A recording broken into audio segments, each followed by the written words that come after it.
எதுக்காக பண்ற அப்படின்னு கேட்கும்போது ஒரே ஒரு டைம் நமக்குள்ளாது இது அது அப்படின்னு சொன்னோடனே யாசியானதும் உயிருக்கு பயந்துட்டு சரிட்டு ஒத்துக்கிறாங்க.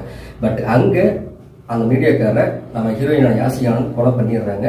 பட் கொலை பண்ணதுக்கு அப்புறம் அவங்ககிட்ட இருந்த சில விஷயங்கள் நம்ம யாசியானந்த் தெரிஞ்சுக்கிறாங்க. அதே மாதிரி அவனும் இதுக்காகவும் வரல, யாசியானந்துமே அவன் இதுக்காக கொலை பண்ணல. பட் அப்படிங்கிறப்போ அதுக்கு பின்னாடி என்ன நடந்திருக்கும், கிளைமேக்ஸ்ல என்ன ஆச்சு அப்படிங்கிறதான் இந்த படத்தோட கதையே. பாசிட்டிவ் அப்படின்னு எடுத்துட்டோம்னா பர்ஃபார்மன்ஸ் எல்லாருமே நல்லா கொடுத்துருந்தாங்க. அதுவும் சூப்பராலாம் இல்லை. அந்த கதைக்கு என்ன தேவையோ அதை அப்படியே கொடுத்துருக்காங்க. மியூசிக் சீரியல் பார்த்துருப்பாரு மியூசிக் பார்த்த டைரக்டர், சீரியலுக்கு என்ன மியூசிக் தேவையோ அது கரெக்டாக அந்த படத்தில் கொடுத்துருக்காரு. ஒளிப்பதிவு நல்லா இருந்துச்சு, திரைக்கதை இன்னும் கொஞ்சம் நல்லா பண்ணியிருக்கலாம். அதே மாதிரி அந்த படத்தில் சில சீன்ஸ்லாம் சொல்லணும் அப்படின்னு சொல்லி நினைச்சேன்.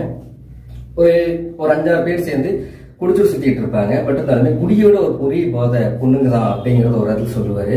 அதே மாதிரி அதுல ஒரு அரசியல்வாதியா இருப்பாரு. இந்த கூட்டத்தில் இருக்கிறவங்களுக்குலாம் அண்ணனாவும் அப்பாவும் ஒரு அரசியல்வாதி இருப்பாரு. அந்த அரசியல்வாதி என்ன பண்ணுவாங்க